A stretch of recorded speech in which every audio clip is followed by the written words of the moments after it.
কবর এমন একটা জায়গা যেখানে গেলে আপনাকে চিনবে না যে আপনি দুনিয়ার মধ্যে কত বড় একজন নেতা ছিলেন। আপনি এমপি ছিলেন, মন্ত্রী ছিলেন, না কে ছিলেন, আপনাকে চিনবে না। সুনানে তিরমিজির মধ্যে আসছে, রাসূল সাল্লাল্লাহু আলাইহি ওয়াসাল্লাম বলেন, কবর হচ্ছে এমন একটা ঘাঁটি, এমন একটা ঘর, এই কবরটা, যেই ঘরের মধ্যে যখন মানুষেরা প্রথম যাবে, তখন এই কবর যদি তাদের সঙ্গে ভালো ব্যবহার করে বা কবরের মধ্যে যদি তারা সহজতার সাথে কবরটাকে পার করে দিতে পারে, পরবর্তী যতগুলো ধাপ আছে সব সহজ হয়ে যাবে। সুনানে তিরমিজির বর্ণনা।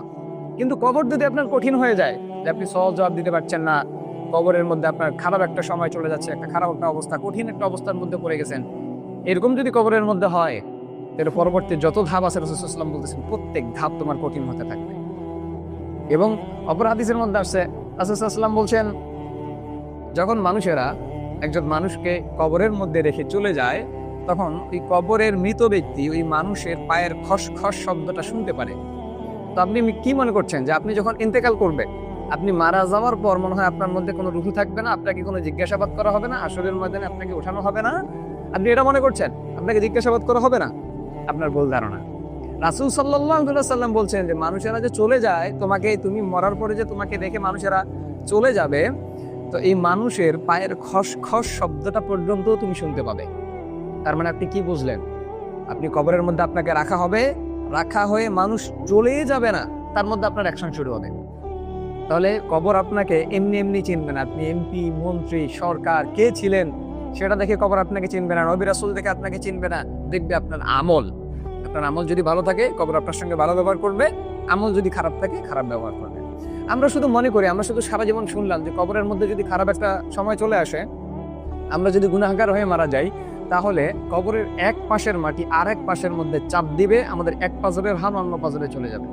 সারা জীবন এটা আমরা শুনছি না, শুধু শুনে আসলাম, কিন্তু এর প্রক্রিয়াটা আমরা কি কখনো অনুভব করছি? এর প্রক্রিয়াটা কি আমরা কখনো চিন্তা করছি যে প্রক্রিয়া কি হবে? কত দূর একটা কথা চলে গেছে যে এক পাশের মাটি অন্য পাশে চাপ দিবে, এক পাজরের হাত অন্য পাজরে চলে যাবে। আপনি চিন্তা করছেন যে কবরের মধ্যে কি একটা অবস্থা হবে আপনার? বাঁচানোর মধ্যে কেউ থাকবে না। দুনিয়ার মধ্যে যদি আপনি কোনো নদীর মধ্যে পড়ে যান, সাঁতার না জানেন, আগুনের মধ্যে যদি পড়ে যান, তাহলে অনেক মানুষ আছে আপনাকে বাঁচানোর জন্য। আর সেদিন যদি গহীন সেই সমুদ্রের মধ্যে, জাহান্নামের সমুদ্রের মধ্যে পড়ে যান, সেদিন যদি গহীন সেই জাহান্নামের লেলিহান আগুনের মধ্যে পড়ে যান, আপনাকে বাঁচানোর মতো ক্ষমতা কারো থাকবে না, কোনো নবীরও থাকবে না।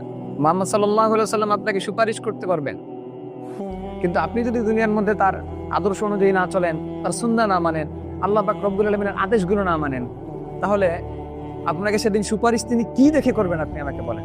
আপনাকে তো উম্মত হিসাবে চিনবেই না। আমরা যে কবরের মধ্যে যাই, আমাদের মূলধন তো আমরা নিয়ে যাই না, আমলটাই তো আমরা করতে পারি না, নবীর সুন্নাত নিয়ে তো যাইতে পারি না।